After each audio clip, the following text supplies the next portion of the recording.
www.nanohub.org. You can follow along with this presentation using printed slides from the NanoHUB. Visit www.nanohub.org and download the PDF file containing the slides for this presentation. Print them out and turn each page when you hear the following sound. Enjoy the show.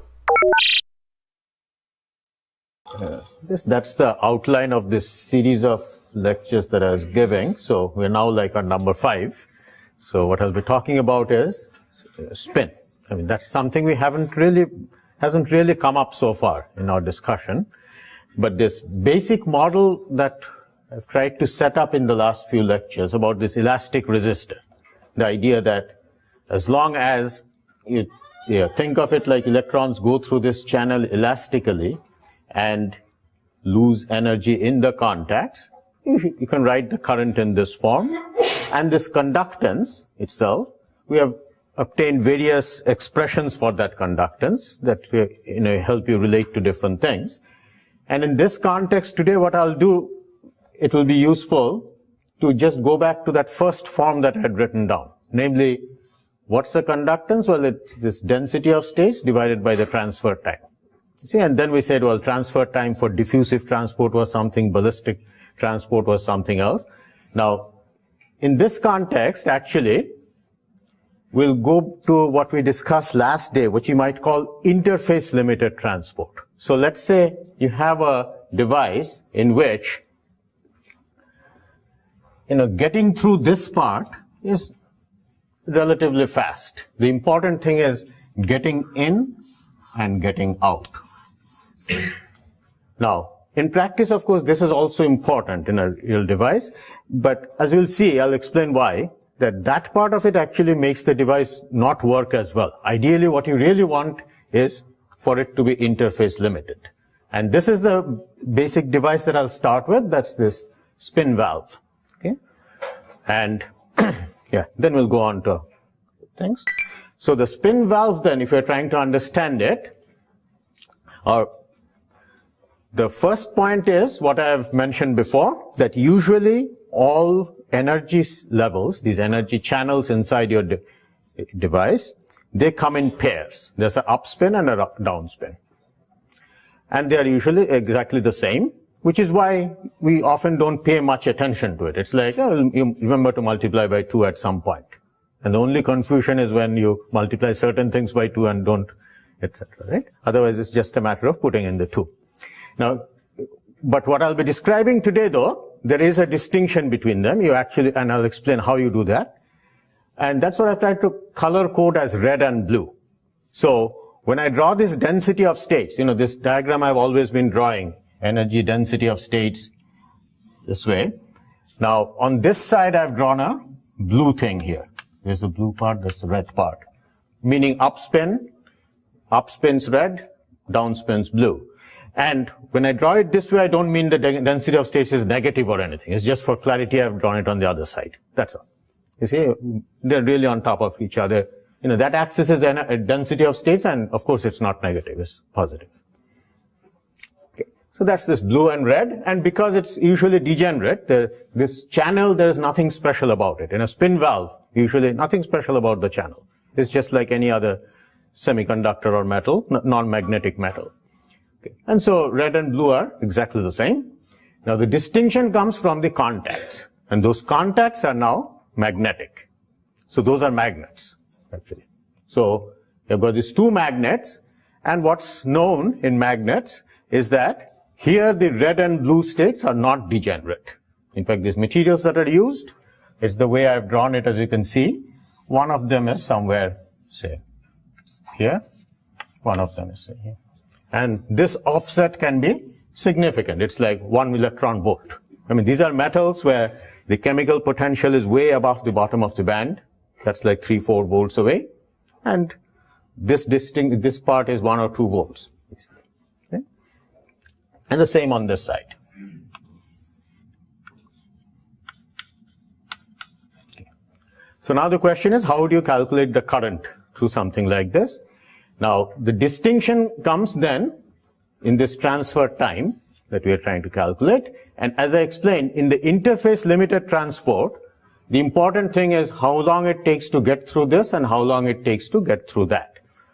And the point I'm going to make is that in a situation like this, the red ones actually can get in much easier and get out much easier, while the blue ones have a much harder time. Why is that? Because, well, supposing you have a red electron sitting here and it's trying to get out. You know, and we say that, well, that time, yesterday when we did quantum transport, we put in a gamma, or in general, you know, we're talking about the rate at which it can get out. How do you actually calculate it? Well, usually you would say use something like Fermi's golden rule. You'd say, okay, this is a matrix element square times the density of states out there. So if you look here, you'd say, well, the red has a big density of states, blue has just a little. And of course, ideally what you'd have liked is half metallic contacts, you know, ones where only the red can get out and blue has no chance of getting out. That's what you'd really like.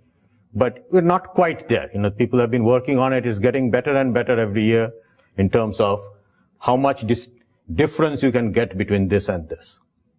Right? Because if you have a big difference, that means red will get out really well, blues won't get out, and that's when the spin valve would work the best. I mean, that's the basic.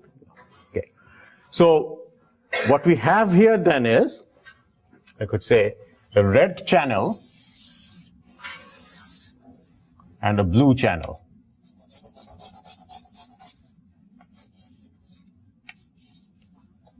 I have colored chalk, but Joe tells me that those are kind of hard to erase, right? So, so I'll just, you know, I think with R and B we know what you're talking about. Okay, so the red one then can get out easily, so I'll call that, say, T1. And the blue one has a tough time getting out, we'll call that T2. And the thing to remember is T2 is longer than T1, because if you have a tough time getting out means you have to sit around for a second before you get out, whereas easy means you just get out in a picosecond. So T1 is short, T2 is long. Okay, so how do I calculate the conductance? Well, basically it's two channels in parallel, so no particular problem. So you could say, well, I have a red channel, so when I try to write conductance, I'd say this Q squared D over 2, I don't need to worry too much about, that's the constant part here. Because remember, that D has nothing to do with the density of states in the contacts, it's the density of states in the channel. Because here you are really counting states in the channel. This is where the contact comes in, because it is contact limited transport. Because what matters is not how fast you get through inside, it's outside. Okay. So, I'd say that for the red channel, then, this would be 1 divided by T1, T1 plus T1, so it's like 2 T1. Why? Because, well, T1 to get in, T1 to get out, total time. Right? Like the model we used yesterday, if you remember, it comes out as the sum of those two things. And then, there is the other channel, which is 1 over T2 plus T2.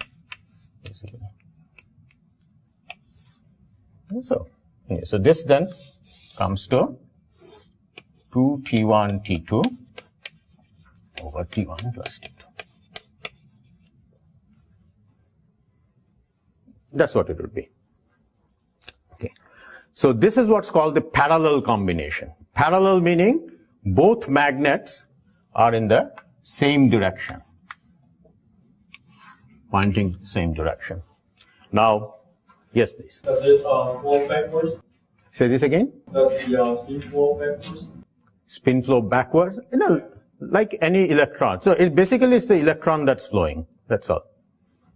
Why do you ask? Yeah, because yesterday we also considered the escape from the channel back to the contact, right? So now, do you incorporate that into the time?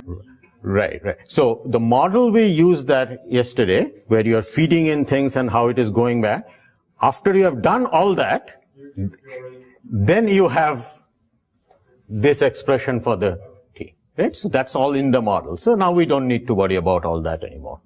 That's it.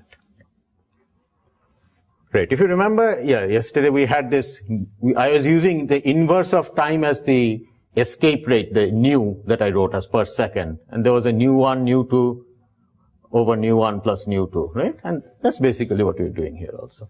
Okay. Anyway. Okay. So this is what's called a parallel combination, as I said. So I'll write this as GP. That's the parallel case. Now, the spin valve operation, of course, rests on the fact that the conductance is different when it's parallel and when it's antiparallel.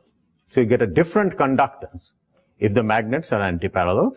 And this is what has found a widespread use in reading magnetic information. So if the information is stored in a magnetic disk in the form of the direction of the magnetization, and the point is the resistance you measure will depend on. So there's a reference one, and if you're in the same direction, you'll have one resistance. If you're turned around, you'll have another. And that allows you to read the information. That's this, right? That's the major importance of this effect from a practical point of view. Right?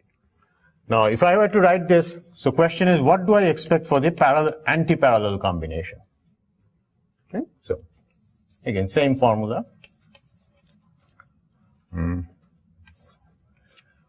Now you see what will happen is these two channels,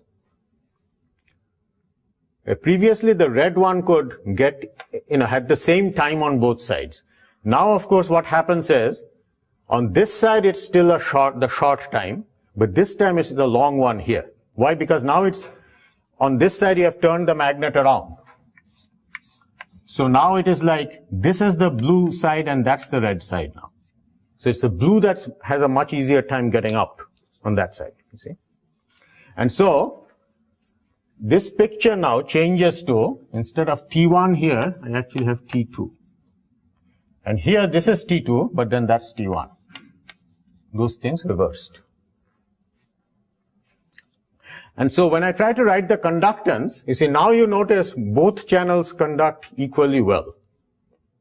One has a tough time getting in, the other has a tough time getting out. But between them, they conduct equally well, really. And so, you basically, and the time is just T1 plus T2. But then there's two of them. And so you put a 2 there. That would be it. Now, if you look at the ratio of the two, so you calculate GP over GAP.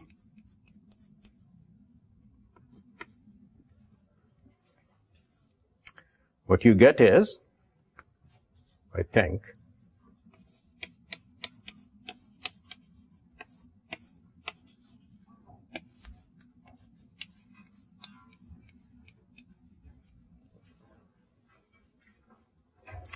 I did this, right? I'm dividing this by this. So that's like multiplying with T1 plus T2 over 2.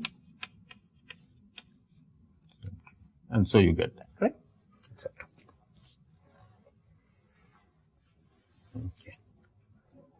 And usually the magnetoresistance is often defined as this thing minus 1. In the sense that if those two are equal, of course, you really don't have anything to talk about. Then that will be 0. So you look at how much better it is. You put a minus 1. That amount comes to T1 minus T2 whole squared divided by 4T1 T2. Yeah. The antiparallel, is there a problem of accumulation of the R type and depletion of the B type? Because like it's difficult for R to get out and it's easy for B to get out. Right. So once you start looking at how the chemical potential varies inside the electrochemical potentials, you'll see those differences inside. That is true. But that's all taken into account in your model for how to calculate the current. Right? So one of the things I'll get into right after this, we'll talk about is what does the electrochemical potential look like inside? That would be it. Right? Okay. But the point here is that you'll notice that this magnetoresistance then Yeah, it's positive. I mean, this is always bigger than that because as you can see, as long as T1 is different from T2. Of course, if they're equal, there's no effect. I mean, this whole thing hinges on that difference, of course. But any difference, then you'll get something here, right? That's it. And of course, ideally what you'd have liked is one of them to be infinite. And then you'd have then you'd have essentially infinite magnitude resistance. That's how it's done. And this is what I guess over the years has kept improving. In the beginning, it's more like 1%, 5%, 10%. Now people talk of 200, 300%. But those involve having an oxide here. The TMR devices which have 300 or 400%, actually it's an insulator here that you're going through, etc. But the basic idea then is this is how you could visualize it, right? Okay. And one of the important things as far as injecting carriers into semiconductors, by the way, the GMR devices, originally the channels were copper. I mean, it is usually some metallic channels, right? But one of the problems people had in trying to do this with semiconductors is that they never used to get much of an effect in a semiconductor. And the reason was something very simple. It's this, that in a semiconductor, usually there is very few modes here. And of course, in the beginning, people were trying to make very good contacts to those things. And one of the things we discussed is when you have a ballistic channel with very good contacts, then the conductance is always, 2q square, or rather q square over h times the number of modes in the channel, as long as you have very good contacts. And the point is, usually with a semiconductor, what would happen is this and this would look equally good contact-wise. Oh, sure, I've got a few less, that's okay. But then the semiconductor has only 10 modes. Let's say this one has 100 and that one has 1,000. Well, big deal, right? Makes no difference. As long you're just trying to feed 10 modes, 100 and 1,000 are equally good. Okay. And one of the important realizations about 10 years back, which I think led to much significant improvement in terms of injection in semiconductors, was the idea that don't try to make very good contacts. Deliberately make it have a barrier in there, so that you're actually injecting through a Schottky barrier, so you make it hard for this guy as well as for this guy, but then he can overcome it, he can't, because he has fewer density of states, and then you start seeing finally you want interface limited transport. And so the way you can visualize this is almost like in terms of a resistor model. Often people draw this, is you have a resistance here and a resistance here, and I guess you have I'll call this a small resistance, and if it was in the parallel combination, you'd have a small resistance and a small resistance, and here you'd have a big resistance, I'm writing R for big, and you have a big resistance.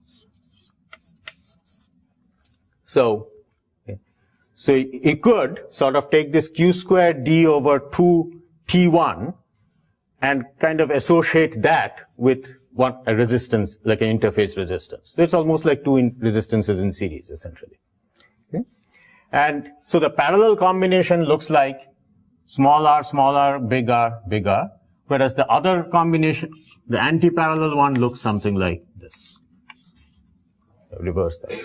And that's the resistor model that's widely used in terms of modeling this kind of thing. And there the way people visualize it is that you want these resistances, the interface resistances, to control what you're measuring. And what happens is, in a metal, this part is almost a short anyway. But in a semiconductor, this resistance tends to be quite comparable. That's how people usually say this. Okay. Yes. So does the contact matter? Where you are putting the contact?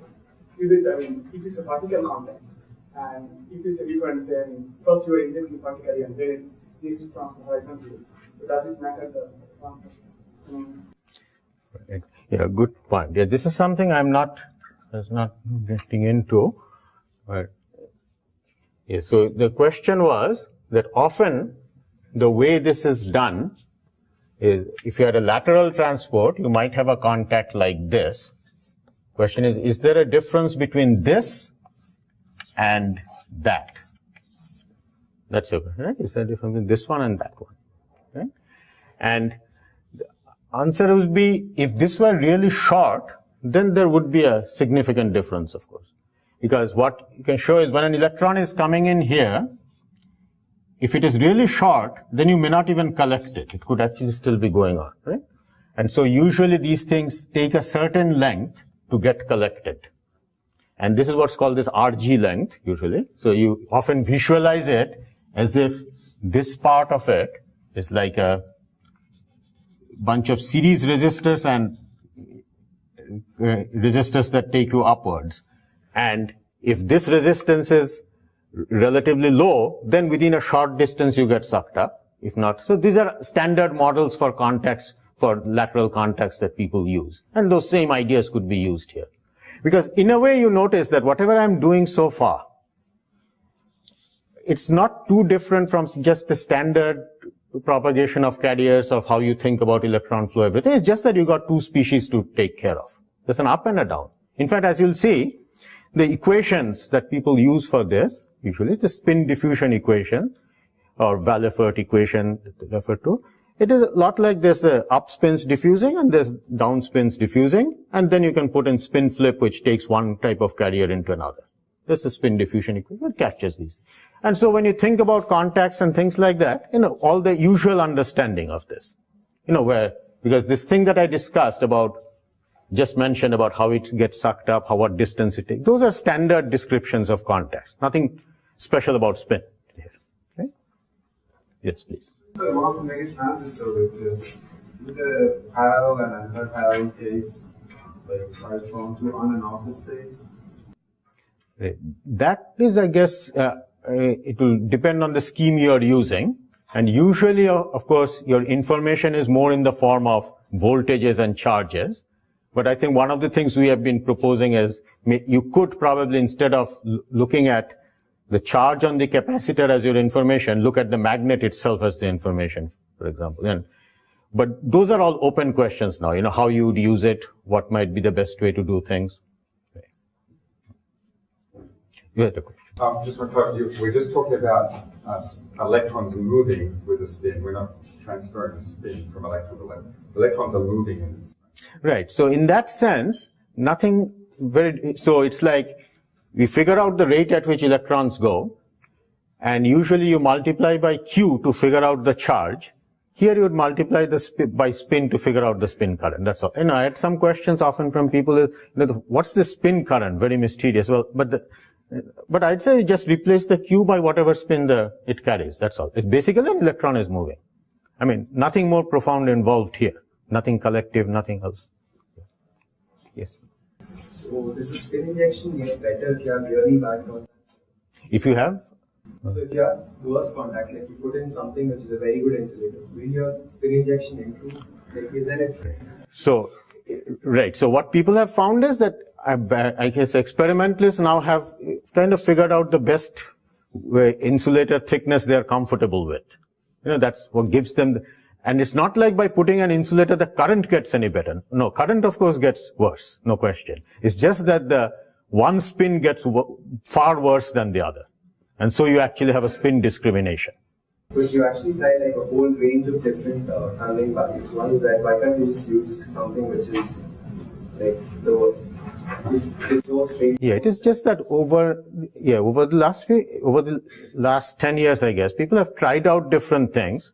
And what I've noticed that different groups tend to have different thicknesses they're comfortable with.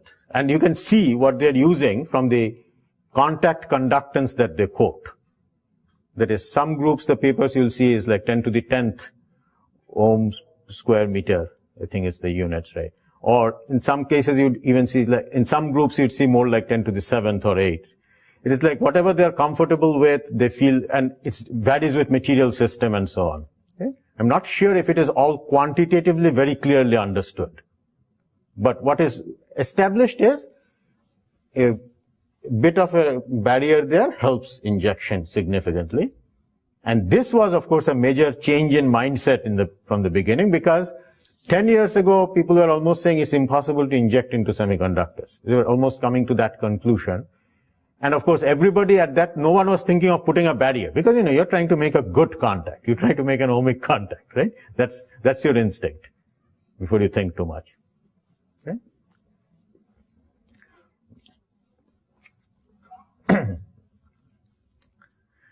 Anyway, so what you can show is then that, yes, so you have these two resistors, and often what people describe as the polarization of a contact, how good it is.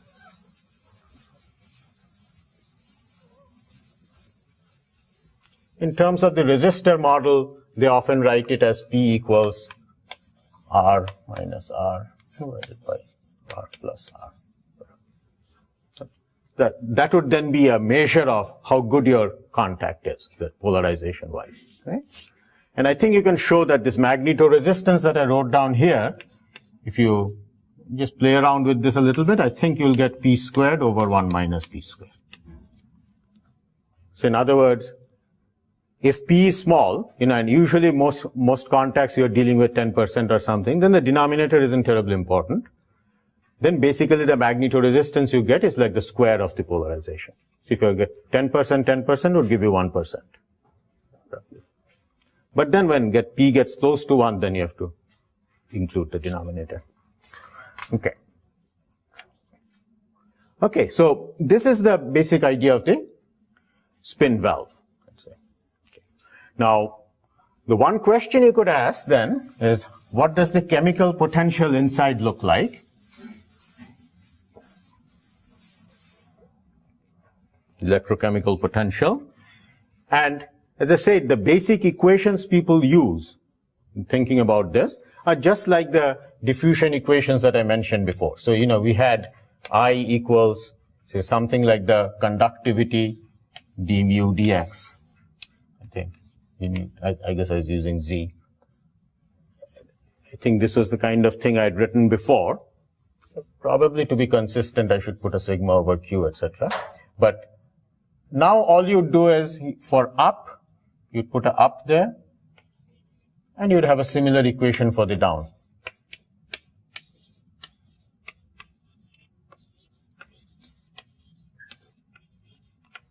But then you also have to, so this would be I up, this would be I down.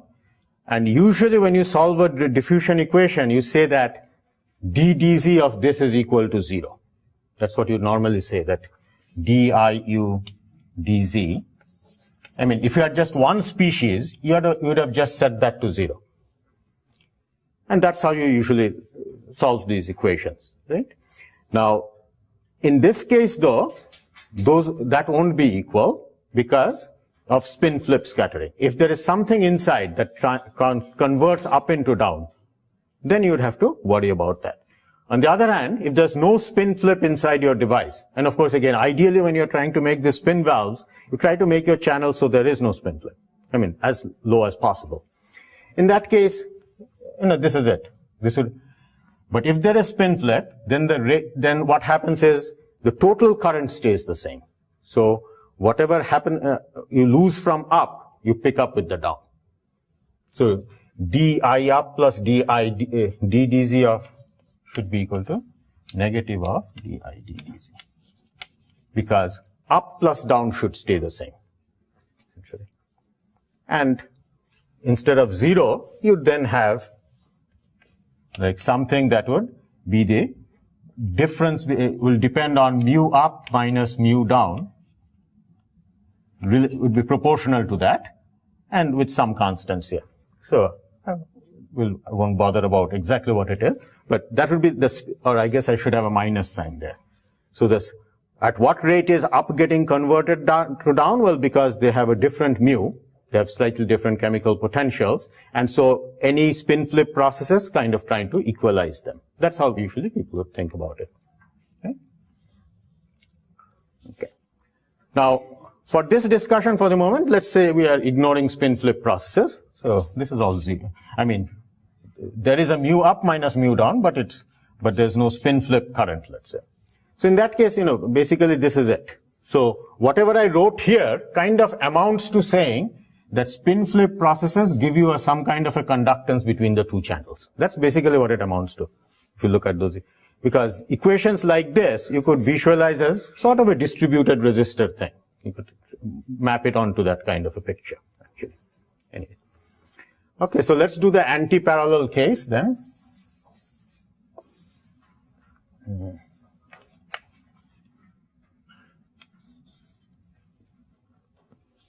So anti-parallel means small r, big R, small r, and no spin flips here, let's say. So now if I look at the potential, if I look at the up, so this is the up or the red channel. So for that, I'd see something like this.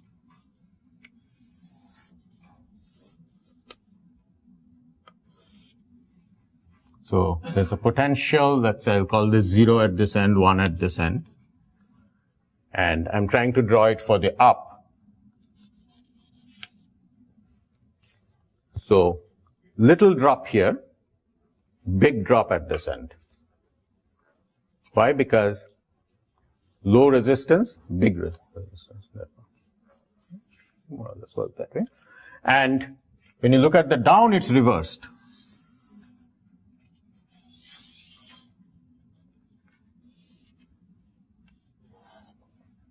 That's the down.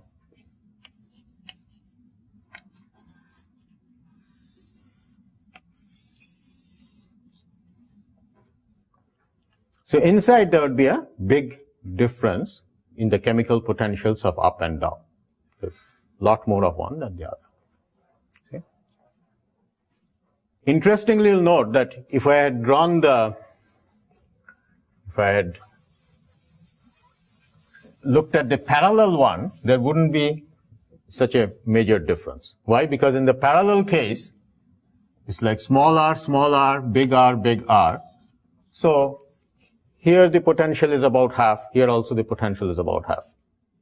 Okay? There's a big difference in the currents that are being carried, but potential-wise it wouldn't. But let's stick to the anti-parallel. And the other thing is that I'm kind of assuming that the middle is has a very low resistance because it's interface limited. Otherwise, of course, there would be a slope associated in the middle. And when I analyze real devices, you often have to take that into account. And that could be a major thing. Right? But the best case would be when everything's interface limited. Not much is dropping inside. That's what you really. Okay. Now, the next point I want to talk about, that's this non-local signal. And so what I drew there, that's like what's down here. So you see that red and the blue. Now, the problem I want to talk about a little bit is, so supposing this channel were extended out in some direction, which is what I've drawn that way. So let's say we consider a structure looking like this. Where this channel, this is like I'm looking down from top, this is the conductor overall. But I've put my contacts here. These are the contacts. So that's the magnets that we are talking about. And of course, current flows right around here, maybe a little bit fringes around there, but that's it. That's where the current flows. But this channel, let's say, extends out that way. And ordinarily, you wouldn't worry too much about it. That's okay, it extends out fine. Okay? But what I want to show is that as far as spin flow is concerned, this could have a major effect if you leave something hanging out there. Right? And this is what I want to explain why. So it goes something like this.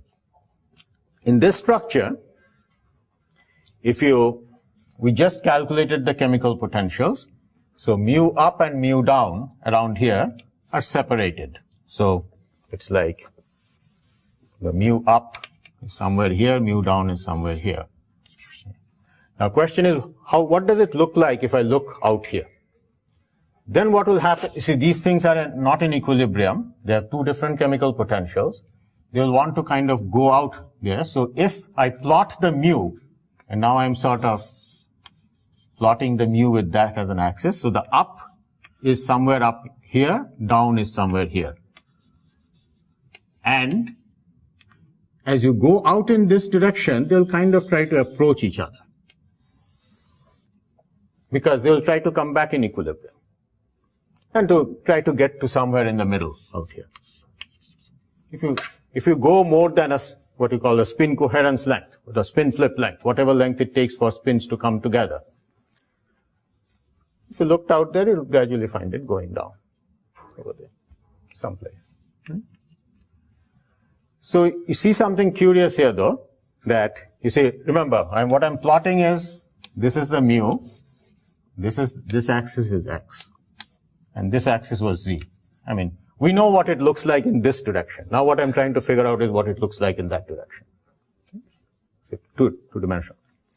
And the point is, here they're well separated, eventually they'll come together.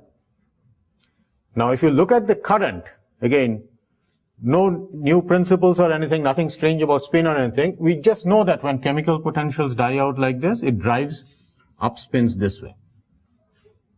Okay? But then, this side, of course, there can be no net current. There's no net current upwards, of course. But if you look at the down, you see it's coming back.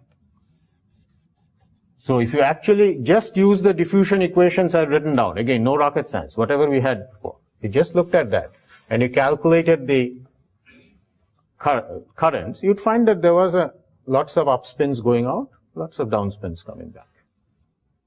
That's it. And, of course, if you calculate the total current, it would be 0, as you expect. Nowhere to get out. No current should be flowing that way. No question. But the point is, there's a spin current, though. Why? Because, you see, when we calculate total currents, we take the up current, the rate at which electrons are flowing in the up direction, and you multiply it by Q, and then you have the down, and you multiply it by Q. Same Q. And so total charge current is like the sum of the two things. But when it comes to spin, you see, one carries positive spin, the other carries negative spin, this red and blue. So whatever units you use for spin, the point is you'll put a +1 there and a -1 there. And so when you look at the total spin current, it's like the difference between the two, I up minus I down. And that, there is a significant amount of it right there, because you've got ups going out, downs coming back. So there's a lot of spin current going this way. So when you look at the spin currents, you'll find, a lot of it, you're losing it. And whether you have this thing hanging out or not can make a big difference to how well this thing is working, really, for example. Is it possible to have a device with zero charge current and a lot of spin current? Here, at this interface, you definitely have that, right? If you look at what's going out, there is no charge current, but there is a significant spin current. That's definitely true. Now, overall, whether you could engineer it so that there's no charge current anywhere, that I'm not sure. Because, of course, eventually everything is driven by charge voltages. We don't quite have a spin battery, from outside, right? So finally, you usually put a charge voltage. But if there's a clever way of doing that, that would make it. Yeah, that's true, because for a lot of these spin devices, what you need is a spin current, and it would be good if you could get it straight without a lot of other I²R losses. Would you have power consumption in that region? In this part of it? Right. Of course, one thing I mentioned is that, when you calculate a VI, you would probably, the way I am thinking here, though, is because we are using the elastic resistor model, there is no dissipation as such, if you think of it that way. On the other hand, if you're thinking of it as a diffusion equation, in the way normally people think, and you say that resistance is associated with V times I, then I think you would say, sure, there's a V up times I up plus V down times I down. Right? So this would be, and that would be what you would call then the dissipation out there. And you can always take something like this and write it this way. V up plus V down over 2 times V up minus V down I'm sorry, I up minus I down, plus I up plus I down over 2 times V up minus V down. Think this is just an algebraic thing. You can always take something like this and write it this way. And, sorry, I should have written plus both and minus both. Sorry. And then you can say it's like the charge voltage times charge current and spin voltage times spin current. You could say that. And then you could say, well, here you have a spin voltage and you have a spin current. So that should give you a dissipation based on that. Okay? But if you are using the elastic resistor model, then as I've said, dissipation is finally all in contacts. So that's a separate issue, yeah. I was going to ask that with the transport of electrons, why would that affect? Why would the spin rate or spin propagation up affect the transport of electrons? How it would affect that? Right. No. So in this model, then what would happen is, because you have this spin current going away, you effectively put a G here. Because it is taking up currents and turning it into down currents, essentially. So as you try to cross this region, you're losing some ups and becoming down. So in that model, that's all, yeah. So the total power dissipation, we've got some kind of battery running between those two magnets, right? There's a voltage there. That's something here, right? Yeah. Total power is Outside. So where does this additional spin dissipation? This is if you looked inside somewhere here. So if you're looking from here, then all you have is a charge voltage, and then you have a charge current.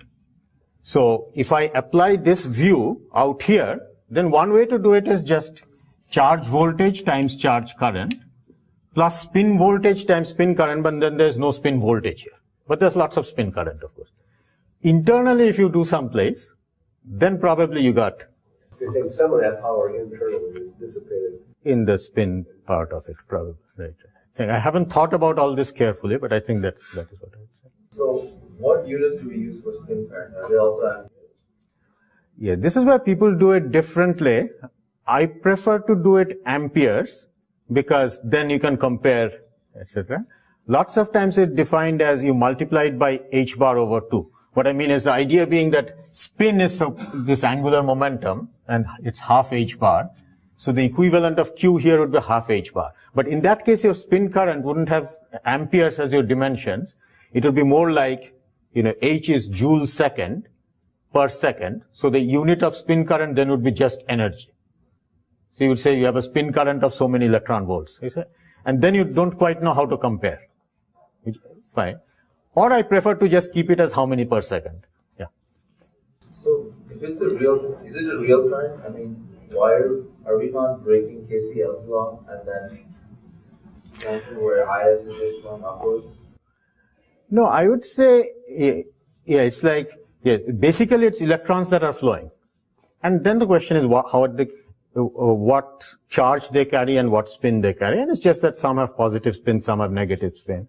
And to some extent, it's a lot like the heat current we discussed also. If you remember, with heat current, there was a mu, and anybody with energy above it carried E minus mu. Anybody below it carried negative. So it is a little bit like that. When you calculate heat currents, you find that some of them contribute positively, some of them contribute negatively. And it's almost like the two spins in that sense, right? What's above and what's below. It's a little bit.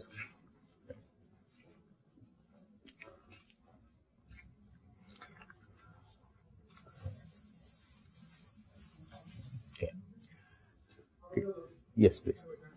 How do you, this spin current, when you are trying to measure the spin current, then is there any way to say, distinguish between spin up and spin down, or you just have a value? Okay, let me come to that. Usually what the next topic I'll get into is this measurement issue. And there, usually you are measuring charge things.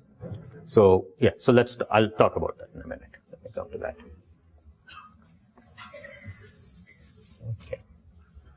Okay, so this is the picture I think I had up there. It shows how this thing varies. Now the next point I wanted to raise is what he said is that can you measure this thing?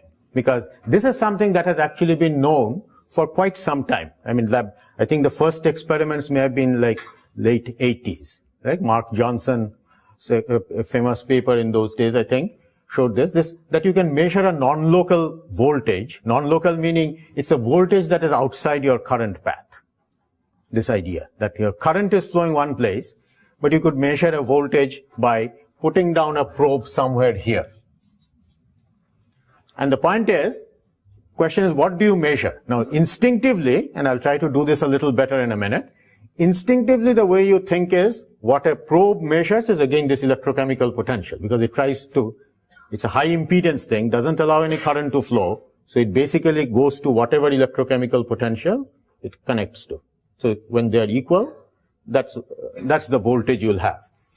So if you had put in just an ordinary contact, what it would have measured is the average of the two. And as I said, I'll make this more quantitative in a minute. But if you put a red contact, red meaning the one that only sees ups, let's say you had a perfect red contact. What I mean by that is it doesn't even care about the blues. Then what it will do is it will measure this potential. Now, if you put a blue contact, then of course it would measure that potential, because it would come to equilibrium with the blue things. And I'll make this quantitative in a minute. You'll see. Whenever you put a contact, won't there be a charge current in that direction?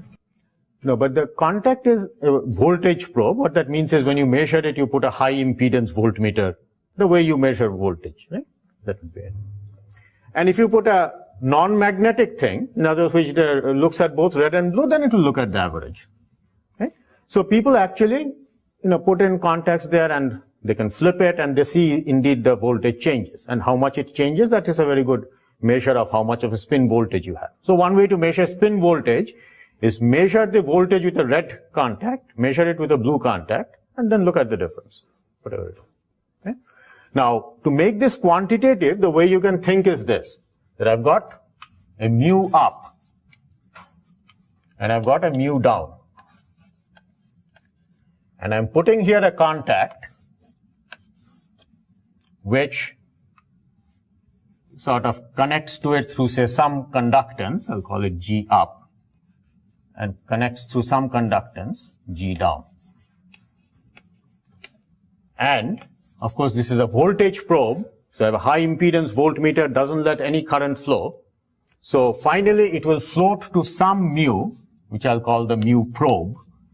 It will go to some mu such that there is no net current. That's basically it. And so the idea is whatever flows here and whatever flows here, they should cancel out.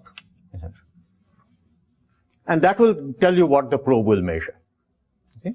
And of course, if these two G's were the same, it would have just measured the average. That you can see. But you can make this quantitative by saying that, well, let's write it this way, mu up minus mu probe.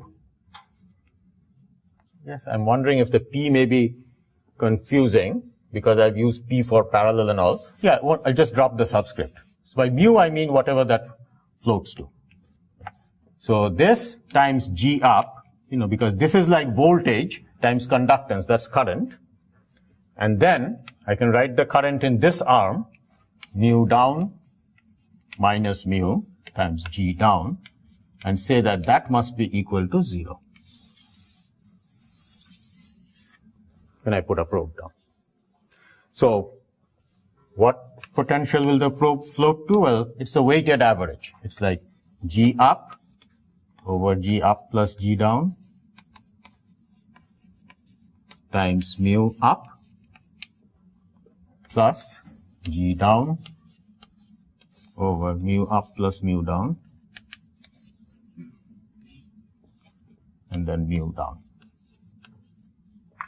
So you basically take a weighted average of the two. And the weighting is determined by how well you couple to it, which is what is reflected in those conductances. So if you are doing actually modeling it with NEGF or things like that, those would be reflected in the gammas you would put in, sort of. Or here we are just talking conductances. Just thinking in terms of conductor. Thank you.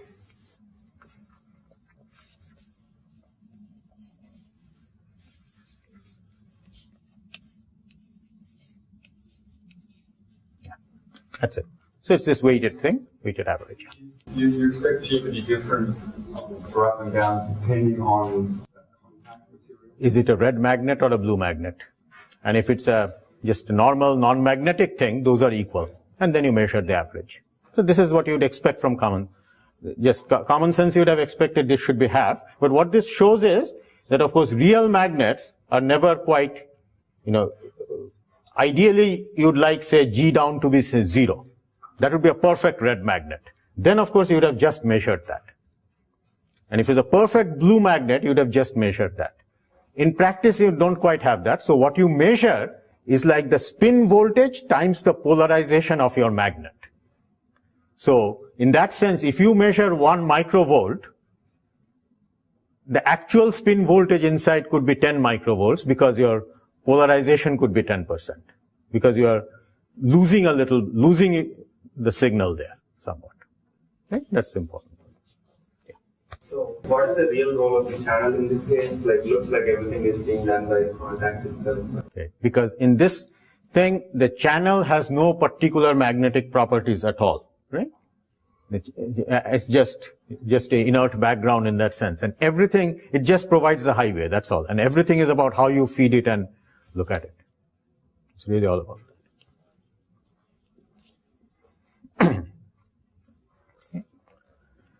So, yeah. So this is this non-local signal that people have measured actually for a long time.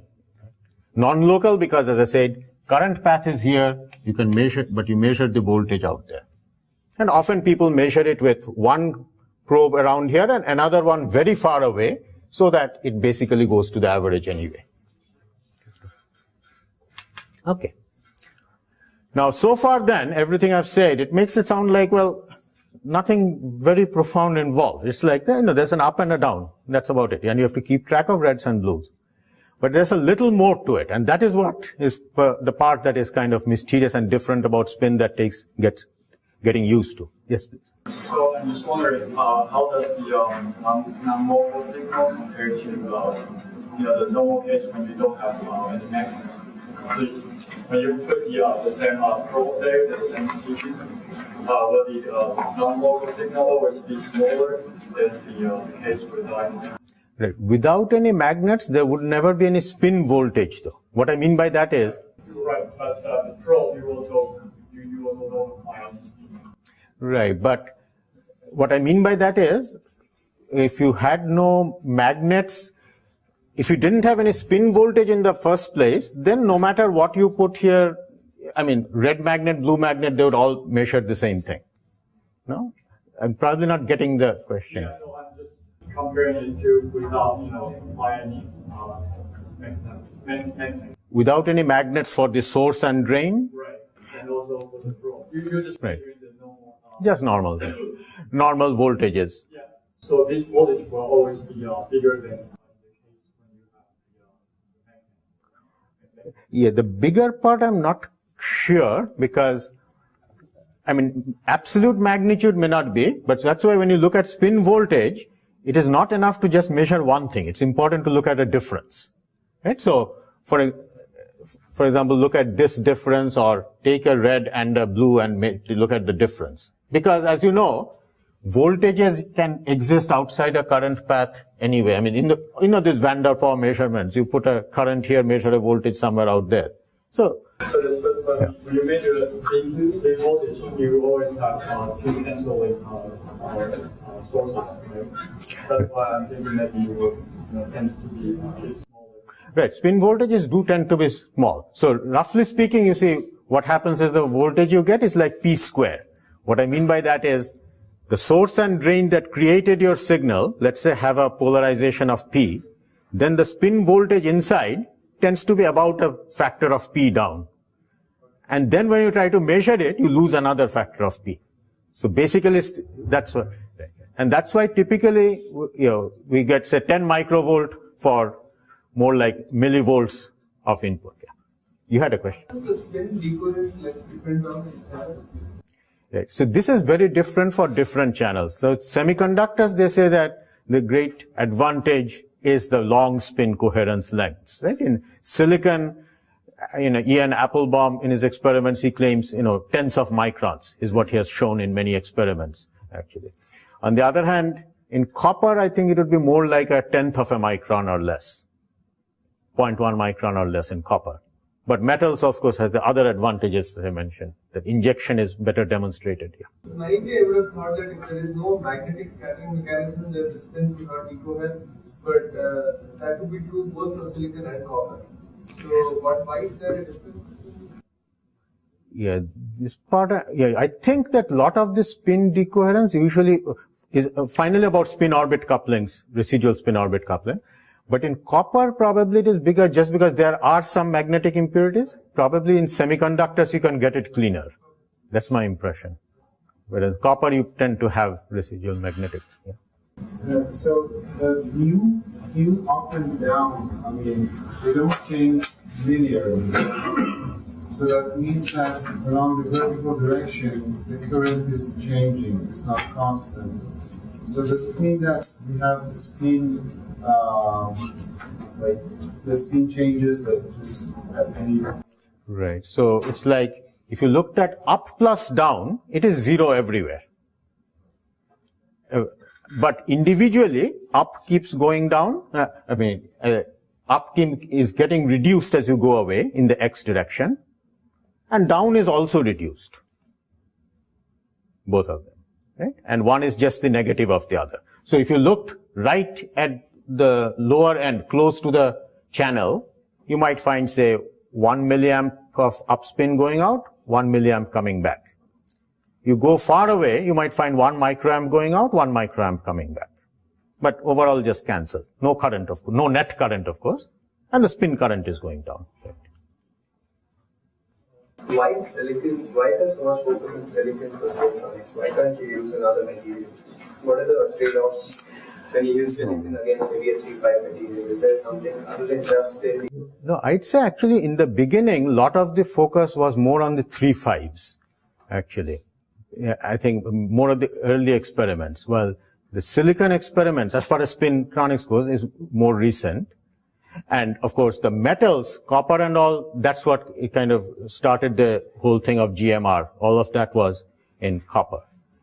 Now, the relative advantages, there are many issues one can talk about, so which may not be completely clear, actually. Which ones would be best? Because when you're talking about, is there like a trend where you say for smaller atoms, like they say carbon, something like graphene would have even better spin, lesser spin? I guess remains to be demonstrated. So these are things people are right now arguing about, which would be the best material and so on. And the issues are, one is this coherence length, how far can spins go? And the other is injection efficiency. That is, how big can P be? That is, how that you want to inject reds preferentially to blues, how well can you do that? And that's at different levels in different materials. How do you explain spin-orbit coupling? How does these talk about it? Okay. Maybe I'll get into it a little bit, and we can talk. Yes, please. It's a weird question like that. I was thinking like, if you don't have any voltage source, say you have a magnet up and magnet down, so can you still see the spin current if you are not applying voltage? Well, then there is no current, right? In the usual situation, there is nothing. But then there could be, there is this equilibrium spin currents under certain conditions that people talk about, but which are somewhat restricted, and you have to be careful about. There, of course, shouldn't be any dissipation, as you know, if there's no voltages applied. But I don't have a simple one-line answer. I'm not that yes or no, really. So since there's so many questions, people should write these down for the discussion. That's true. We can, yes. Please do write it down, and we can continue the discussions actually, at 3:30 today. Oh, let me mention one thing here, and that is that when you put down a probe like this, I said that the way it works is it makes the net current equal to 0, and that's how you figures out what what voltage it should float to. But you'll notice that the spin current is not zero. The charge current is zero. So there is actually as far as this magnet is concerned, this contact is concerned, there is a spin current. Because, up spins are going out, down spins are going this way, and there is a spin current, and this magnet has to actually then turn those spins around and provide the torque to, get rid of all this. And this is where, of course, if it's a big magnet, it does that effortlessly, nothing much happens. But one of the very important developments in the last 5-10 years is the spin torque. And that is what people found is that if this is a small magnet meaning something that's like, a few nanometers thick, like a couple of nanometers. So not a very thick magnet, something relatively thin. Then with enough spin current, the magnet itself can flip. You see, so it's like the magnet is sitting this way and you're continually injecting spins this way. And of course the magnet is having to take them all and turn them around. But of course it feels a torque as a result. And if it's a small enough thing with big spin currents, it will give up. It will say, okay, it's much better to be this way, essentially. See? And that's exact. And this is something that again can have a major effect, and actually is having a major effect, I'd say, because before I said that the magnet stores the information, and from GMR you use it to read that information. But with this effect, you can write the information. In the sense, previously it was like when you want to write it, you bring in magnetic fields, big magnetic fields, and that's how you write it. But when it comes to small magnets, it is much better, it's much more efficient to be writing it with spin currents. Because when you put magnetic fields, they are kind of like all over the place. So if you have another magnet here, it is very hard to turn this one without turning that one, especially when you're trying to get things small. Spin currents can be very directed. So I say, it's almost like this difference between a microwave oven and a conventional oven. It's like when you have a big thing to heat up, microwaves are not very good. But if you have just a cup of coffee to heat up, this is perfect. You hit it right where it is. You see? And so my belief is as you go to small magnets, in general you'll see more and more of situations where you turn magnets using spins, really. Okay? So that's the spin torque that I won't really be talking much more about, but it's a very important thing in this field. Okay. Now, in the remaining time, what I wanted to get across is that spin is a little more than this. What I mean by that is, it's not just red and blue. Because if it's just red and blue, then as I said, no new principles really. You just have to keep track of two species. That's all. And then, calculate things carefully, that's all. But the part and this is okay as long as all your magnets are in the same direction. But you could easily imagine things where you see, I inject spins this way, but then when I measure it, I use a magnet that's not parallel or anti-parallel, but somewhere in between. What will I get? You see? Now that requires getting in this thing much deeper. You have to understand spin better than what I have just described. In other words, supposing the same measurement, I kind of discussed how you measure what the red magnet would measure and what the blue magnet would measure. But what if you had a magnet that was sitting somewhere in between? It is not quite red, not quite blue. You see? What would it be? And this is where I say, so what we have seen so far is if you look at the voltage signal, what you measure in a probe, then one case is the parallel meaning that the magnet you're using is in the same direction as the majority spin you have injected. So you have lots of red spins and you're measuring with a red magnet. And if you measure with a blue magnet, you'll get a lower voltage reading. So if you have a red measuring majority red spins, you'll get bigger signal. And so this is the red magnet measuring things. This is the blue magnet measuring things, and you get something here. And the question is, so this axis I could label as theta, and anti-parallel means like 180 degrees. And what we have seen is that here you have a maximum, here you have a minimum.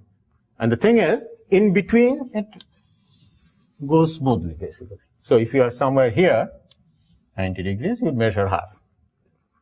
Now, question is, when you think about it, the nearest analogy I know of is to the polarization of light. The spin for electrons is like polarization of light. But there is this very important difference. The thing you learned somewhere in first year physics is that if you had a polarizer, so photons are polarized in this direction, and you have an analyzer, and they're parallel, you get lots of light getting through, and you can block it by putting it at 90 degrees. Okay? That's the, and you can describe the signal you'll get, what I've written there for photons, that's cosine squared theta. So if the angle is theta, it's cosine squared theta. Electrons also is similar, but it's not cosine squared theta, it's cosine squared half theta. That's the thing. And that is related to this half integer spin, etc. But the point is, you realize that you cannot quite think of it as a vector, because with vectors you'd have, orthogonal would have meant 90 degrees. It's sometimes people say it's like the square root of a vector. But the thing is, there is this whole algebra of spinners that you have to get used to kind of follow the literature on those lines, where you're looking this out. But the bottom line is, though, that it is cosine squared theta over 2. And this is a basic difference. See, as I said, if it were really like vectors, then 2 perpendicular magnets should have given you a minimum. But the point is, it has to be 180 degrees to give you a minimum. The anti-parallel thing, you see? And so when you are trying to understand this, then, how do you include this in your models? Now, again, if you're using NEGF, it's actually, as I mentioned before, the great advantage is how little you have to understand. And as I said, as far as you're trying to calculate this with NEGF, the calculations are fairly straightforward, in the sense, you don't need any new equations now. Whatever I showed you yesterday is all those same equations. It's just that those matrices are now twice as big. That's about it. So what that means is, if you had, say, let's say you had a device with 4 points in it, those 4 black dots. Then your matrices, the Hamiltonian matrix, the self-energy matrix, everything you write down. Those things would be 4 by 4. Well, when you include spin, it will be 8 by 8. Because every point will now have an up component and a down component. So the up component and a down component. That's the red and the blue. So instead of having matrices that are n by n's, your matrices would be 2n by 2n. Right? And NEGF wise, as I said, if you just do that and know what you're doing, you should be able to calculate things, etc. But as I think Mark said, I think the quote he put up was that it's nice to know that, NEGF understands spin, but of course we'd like to understand it too. So when you look in there, it's just that when we are thinking about it, of course, it is convenient. Always when you think of the spin, we think of it as a vector pointing in some direction. See? And it takes some time, and I guess in these lectures I won't be able to go into it, but I have other lectures on NanoHUB where we talk about the spin, how you deal with spinners and things like that. But here the main point I wanted to make is, I think yesterday also when I was talking about the NEGF, I had mentioned that, as you know, the wave function has these 2 components. But in NEGF, what you look at is psi dagger. That is, dagger means this conjugate transpose. And as I mentioned, that it's like this thing multiplied by that. So this is like up and down. So when you up and down, star and down star. So when you take it together, it's like up, up star, down, down star. And then you have up, down star, and then down, up star. Right? So Gn, if you just had 2 points, would look something like this. And one of the questions that had come up then was, like, what's these off-diagonal terms? Do I really need them? And, of course, what is here tells you the number of up spins. That's straightforward. What's here tells you the number of down spins. And these things kind of have information about the other components. This is the right way to think about it is Gn, it's like what I've written on top, the top corner is the number of up spins, which you could view as the total number of electrons plus the Z component. Let me explain what I mean by that.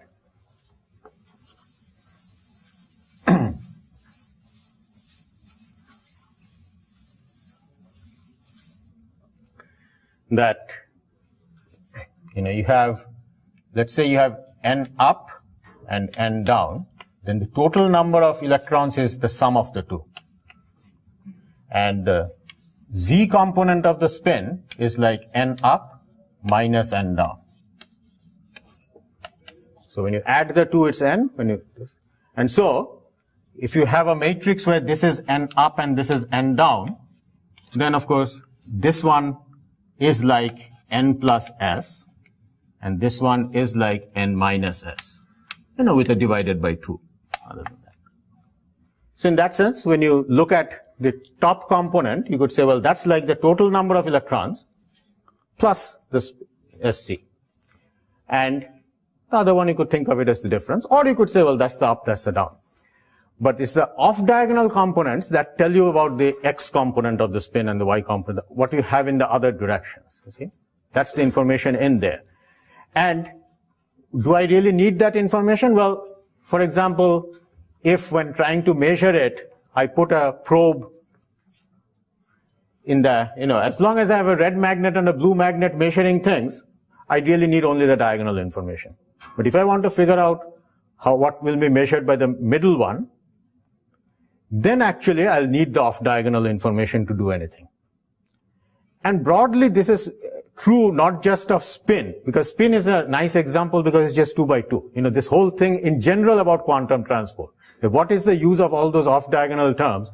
It's just that with different types of probes, you could actually be measuring things that depend on those off-diagonal things, actually. You see? And lots of times it doesn't make a difference because of all the phase breaking and that we discussed earlier, but interference effects, all of that is often in those off-diagonal things. Relatively. So, in the spin case, you see immediately the meaning of that. Now, the way NEGF works is that, previously when I said what chemical potential does the probe measure, and we found that there was something here like G up times mu up, and then there was G down times mu down. And when you use, and divided by G up plus G down. And what will happen in a quantum transport model usually is these things would become matrices. And instead of this, you would have something like trace of gamma Gn, something like this. Instead of this, which of course if these are diagonal would amount to that. But if these are not diagonal, then it would have all this information in it. But this is where of course the way the quantum transport models work then, the information is in matrices of that type.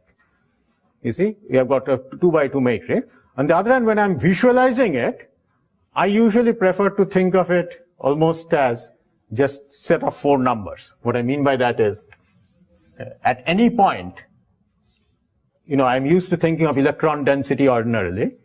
In the case of spin transport, I'd say at any point what I'd like to know is, what is the electron density, what is the spin density in the z direction, x and y.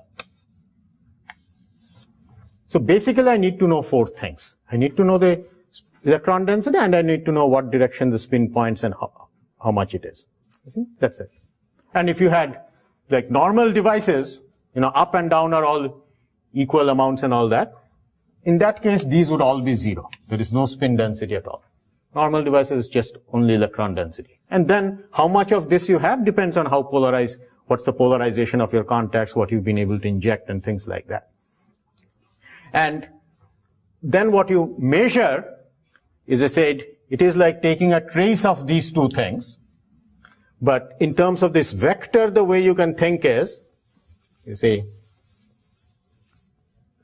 I said that for photons it's cosine squared theta, for electrons it's cosine squared half theta, but the cosine squared half theta you could write as half of 1 plus cosine theta. And so you could think of it as half of 1 plus the angle between what you are measuring, say the P, the polarizer or whatever you're trying to measure, and the dot product with the analyzer. So you could write it that way. And then you see, when these two are anti-parallel, it's 1 minus 1, 0. When these are parallel, it's, right? And so the way I think of it is, yes, I've got this, and then what I measure depends on, of course, there's a charge voltage, and then there's a spin voltage, which depends on the dot product of the spin part and the spin part of the analyzer. That's how you can think about it. But as I said, as far as NEGF is concerned, this is how it works. And you don't really need this as long as you are doing collinear spintronics. When everything is in one direction, just call that Z and you're done. Of course, for homework problems, we could call that X and see that whether you get the same answer, because you could have called that any direction. But in terms of thinking, just call that Z and you're about done. But you need all this whenever it's non-collinear spintronics, where multiple directions are involved. And how can multiple directions be involved? Well, if you had a magnet that was neither parallel or anti-parallel to this, but in some other direction, or if you had some internal things like a magnetic field, which actually rotate your spins as it go along. So you injected it this way, but by the time it got there, it's in some other direction.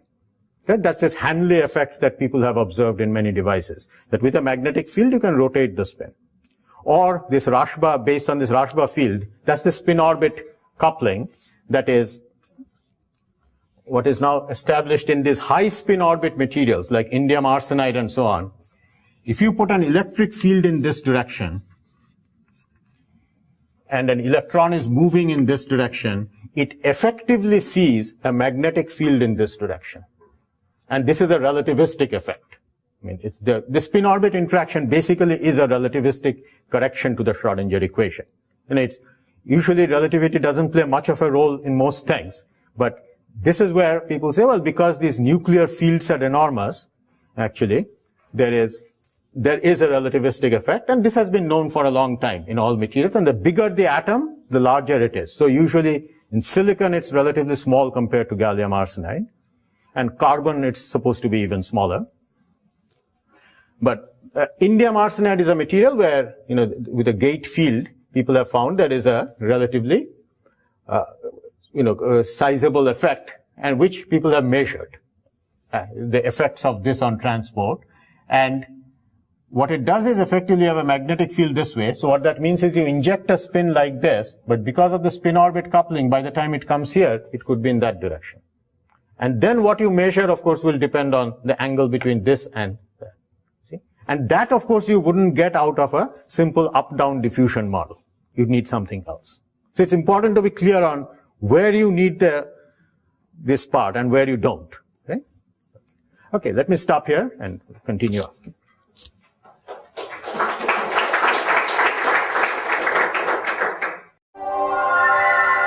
NanoHUB.org. You can follow along with this presentation using printed slides from the NanoHUB. Visit www.nanohub.org and download the PDF file containing the slides for this presentation. Print them out and turn each page when you hear the following sound. Enjoy the show. That's the outline of this series of lectures that I was giving. So we're now like on number 5. So what I'll be talking about is spin. I mean, that's something we hasn't really come up so far in our discussion. But this basic model that I've tried to set up in the last few lectures about this elastic resistor, the idea that as long as you think of it like electrons go through this channel elastically and lose energy in the contacts, you can write the current in this form. And this conductance itself, we have obtained various expressions for that conductance that help you relate to different things. And in this context today, what I'll do, it will be useful to just go back to that first form that I had written down, namely What's the conductance? Well, it's this density of states divided by the transfer time. See, and then we said, well, transfer time for diffusive transport was something, ballistic transport was something else. Now, in this context, actually, we'll go to what we discussed last day, which you might call interface limited transport. So let's say you have a device in which, getting through this part is relatively fast. The important thing is getting in and getting out. Now, in practice, of course, this is also important in a real device, but as you'll see, I'll explain why, that part of it actually makes the device not work as well. Ideally, what you really want is for it to be interface limited. And this is the basic device that I'll start with. That's this spin valve. Okay. And yeah, then we'll go on to things. So the spin valve then, if you're trying to understand it, the first point is what I have mentioned before, that usually all energy levels, these energy channels inside your device, they come in pairs. There's an upspin and a downspin. And they are usually exactly the same, which is why we often don't pay much attention to it. It's like, you remember to multiply by 2 at some point. And the only confusion is when you multiply, if you remember, it comes out as the sum of those two things. And then there is the other channel, which is 1 over T2 plus T2. Basically. So this then comes to 2 T1 T2 over T1 plus T2. That's what it would be. Okay. So this is what's called the parallel combination. Parallel meaning both magnets are in the same direction, pointing same direction. Now, yes, please. Does it flow backwards? Say this again. Does the spin flow backwards? Spin flow backwards? Like any electron. So basically it's the electron that's flowing. That's all. Why do you ask? Yeah, because yesterday we also considered the escape from the channel back to the contact, right? So now, do you incorporate that into the time? Right. So the model we used that yesterday, where you're feeding in things and how it is going back, after you have done all that, then you have this expression for the t, right? So that's all in the model. So now we don't need to worry about all that anymore. That's it. Right. If you remember, yesterday we had this, I was using the inverse of time as the escape rate, the nu that I wrote as per second. And there was a nu1, nu2 over nu1 plus nu2, right? And that's basically what we're doing here also. Okay. Anyway. Okay. So this is what's called a parallel combination, as I said. So I'll write this as GP. That's the parallel case. Now, the spin valve operation, of course, rests on the fact that the conductance is different when it's parallel and when it's anti-parallel. So you get a different conductance if the magnets are anti-parallel. And this is what has found a widespread use in reading magnetic information. So if the information is stored in a magnetic disk in the form of the direction of the magnetization, and the point is the resistance you measure will depend on. So there's a reference one, and if you're in the same direction, you'll have one resistance. If you're turned around, you'll have another. And that allows you to read the information. That's this, right? That's the major importance of this effect from a practical point of view. Right? Now, if I were to write this, so question is, what do I expect for the anti-parallel combination? Okay, so again, same formula.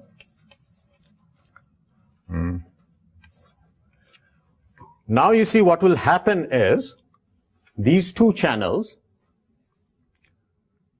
previously the red one could get, had the same time on both sides.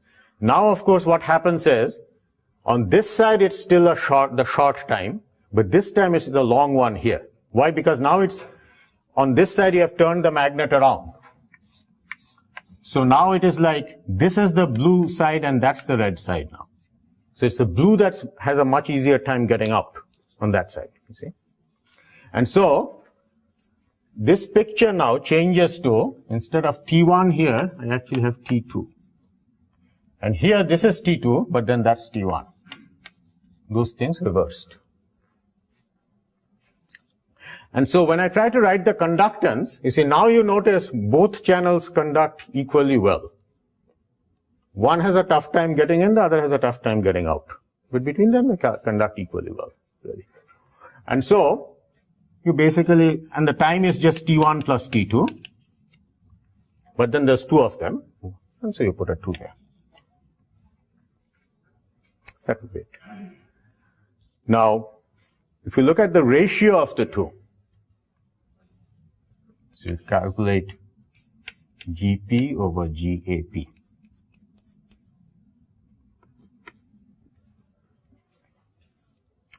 What you get is, I think,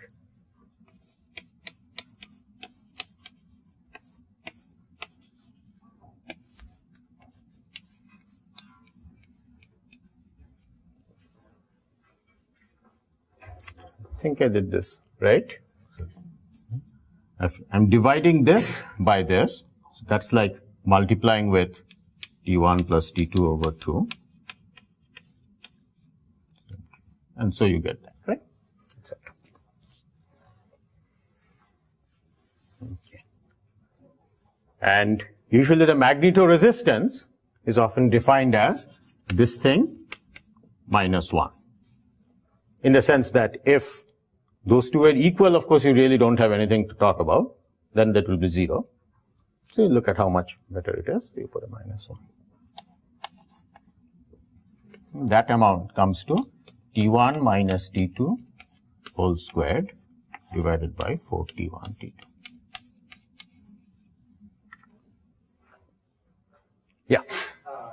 The antiparallel, is there a problem of accumulation? Multiply certain things by 2 and don't, etc. Right? Otherwise, it's just a matter of putting in the 2. Now, but what I'll be describing today, though, there is a distinction between them. You actually, and I'll explain how you do that. And that's what I've tried to color code as red and blue. So when I draw this density of states, you know, this diagram I've always been drawing, energy density of states this way. Now, on this side, I've drawn a blue thing here. There's the blue part, there's the red part. Meaning upspin's red, downspin's blue. And when I draw it this way, I don't mean the density of states is negative or anything. It's just for clarity, I've drawn it on the other side. That's all.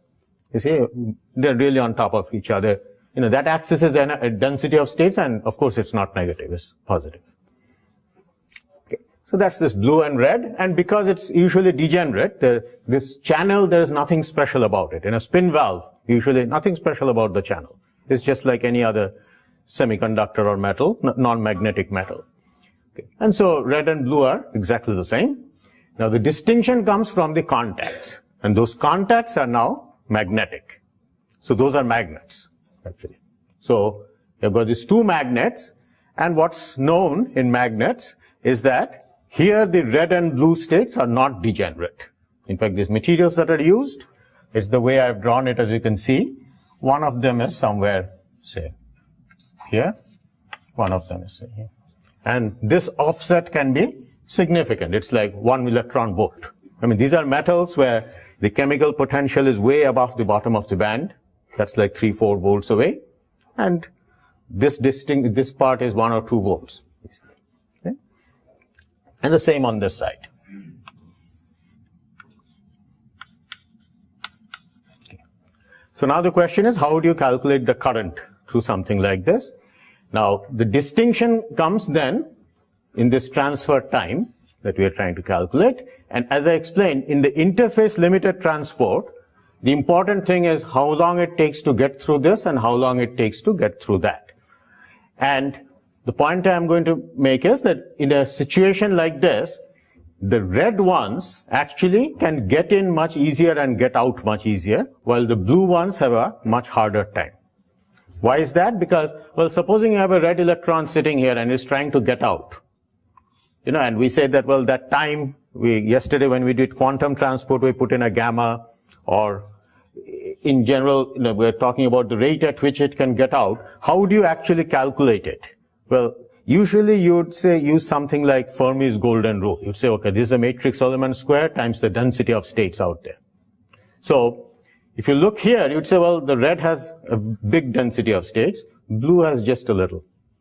And of course, ideally what you'd have liked is half metallic contacts, ones where only the red can get out and blue has no chance of getting out. That's what we'd really like.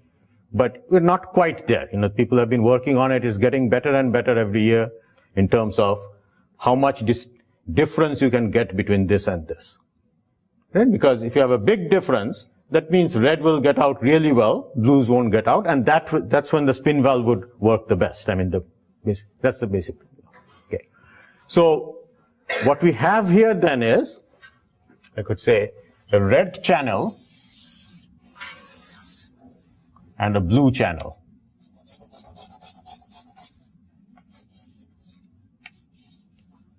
So I have colored chalk, but Joe tells me that those are kind of hard to erase, right? So, so I'll just, I think with R and B we know what you're talking about.